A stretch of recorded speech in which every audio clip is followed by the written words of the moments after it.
Dobrý den, dámy a pánové, já vás zdravím u dnešního videa, ve kterém se podíváme na jednotlivé části hovězí usně, podíváme se na to, jaké tyto části mají výhody a nebo nevýhody, no a hlavně se podíváme na to, která část těch je lepší třeba na peněženku, no a kterou spíš využijete třeba pro kožený pásek. Pojďme se obléct a pustit se do toho. No a můžeme začít, jdeme na to.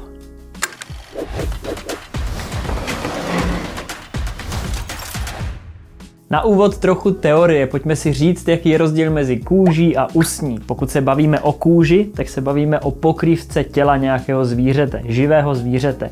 No a oproti tomu useň už je vlastně kůže, která prošla nějakým procesem, prošla procesem takzvaného činění. To znamená, z té kůže se stává materiál, který neplesnivý, netvrdne a má ty vlastnosti, které jsou u usní známé. No a v rámci tohohle tématu se ještě můžeme setkat s pojmem, jako je kruponování anebo štípání. Pokud se bavíme o kruponování, tak se jedná o dělení té usně v ploše. Klasicky pro získávání kruponu, to znamená to je jedna z těch částí, o které se budeme za chvilku bavit. Ale pokud řeknete, že kruponování je dělení té usně v ploše, tak si myslím, že to není nic špatného. To znamená dělení nějakého velkého kusu té usně na části nějaké menší. No a štípání je potom dělení té usně ve vrstvách, to znamená z té jedné vrstvy té usně můžu získat i několik dalších. Abych mohl lépe demonstrovat ty jednotlivé části a třeba jsme líp pochopili, odkud pochází a proč tak vypadají, tak použijeme tuhletu modelku. Ještě než ji ale vytvoříme papírovou kůži, tak bych rád ukázal tuhletu část tady na krku, kde jsou typické vrásky pro tu krávu. Stejně jako člověk má někde na čele nebo kdekoliv jinde nějaké vrásky, tak ta kráva je má v oblasti toho krku. Jenom si teďka zapamatujte tu oblast, že tady ty vrásky jsou, protože jsou pak charakteristické pro jednu z těch částí. Pojďme teď ale už vytvořit tu papírovou kůži a krávu z kůže stáhnout.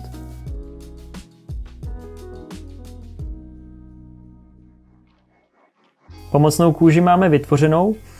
Teďka ještě nakreslím nějaké základní osy. Nakreslím osu hřbetní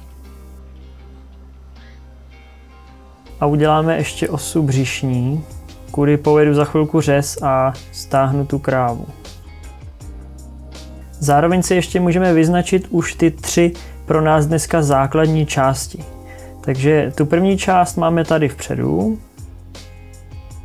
v oblasti hlavy a řekněme hrudníku. Druhá část je potom, řekněme, v prostřední části té krávy, toho zvířete. A ta třetí část potom na postranách v dolní části v oblasti břišní. Pojďme krávu stáhnout. Krávu máme staženou, pojďme se jenom rychle zorientovat.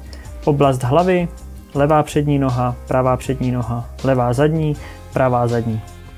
Toto jsou tedy ty 3 části hovězí usně, o kterých si dneska řekneme něco víc. V té přední části toho zvířete v oblasti krku, hlavy a ramen se nachází část, která se nazývá vas. Po stranách toho zvířete, to znamená v oblasti nožin a v oblasti břišní, se nachází kraje po obou stranách a na zádech potom, řekněme uprostřed, tak zadní části toho zvířete se nachází část zvaná krupon. Pojďme se už podívat na číslo 1, tedy na vas. V úvodu videa jsem zmiňoval ty vrásky na krku té krávy a právě pro vás jsou ty vrásky charakteristické. Zůstávají tady i po vyčinění, takže pokud máte rádi nějakým způsobem zaznamenaný život té krávy, toho zvířete v tom konečném materiálu, tak právě vas pro vás bude ideální volbou. Ten vas má širokou škálu využití pro vaše produkty. Můžete z toho dělat peněženky, můžete dělat klíčenky, obaly na sekery, využijete to třeba i pro batohy, anebo pro různé menší výrobky. Samozřejmě bude záležet na síle toho materiálu a způsobu vyčinění. To znamená, pokud ten vas bude valchovaný neboli bude měkčí, tak to využití bude jiné než pro nějaký vas, který bude nevalchovaný, to znamená bude tužší. Pokud tedy s řemeslem začínáte, tak doporučuji si právě koupit na ten úvod vas o síle 1,5 až 2 mm. Na tom získáte cit pro ten materiál, zjistíte, co vám vyhovuje nebo nevyhovuje a od toho potom můžete pokračovat dál. Každopádně ale vas je část, která je velice kvalitní, samozřejmě záleží na na zdroji nebo na vstupu, ale je to kvalitní část, se kterou se dá velice dobře pracovat a dají se z ní zhotovit krásné výrobky. Pojďme se nyní podívat na druhou část a tou je krupon. Krupon je nejkvalitnější a nejjadrnější část té hovězí usně, to znamená, že ta vlákna, která tu jsou, tak jsou velice hustá, velice hustě rostlá a zároveň jsou velice pevně mezi sebou propletená.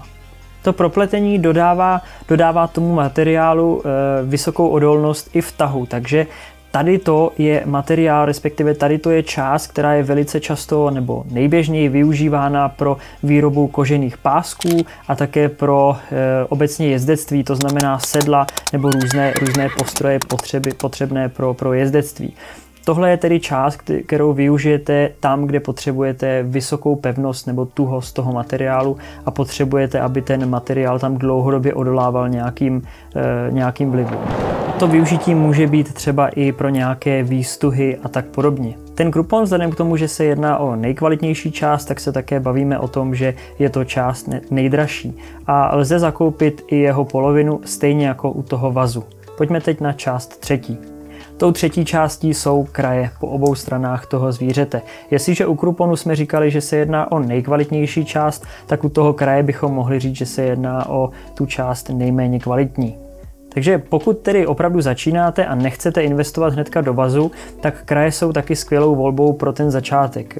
Při kvalitním zdroji tak se dají i ty kraje najít v dobré kvalitě. Není to úplně tak, že by ten kraj byl nějaký jako odpad, jo?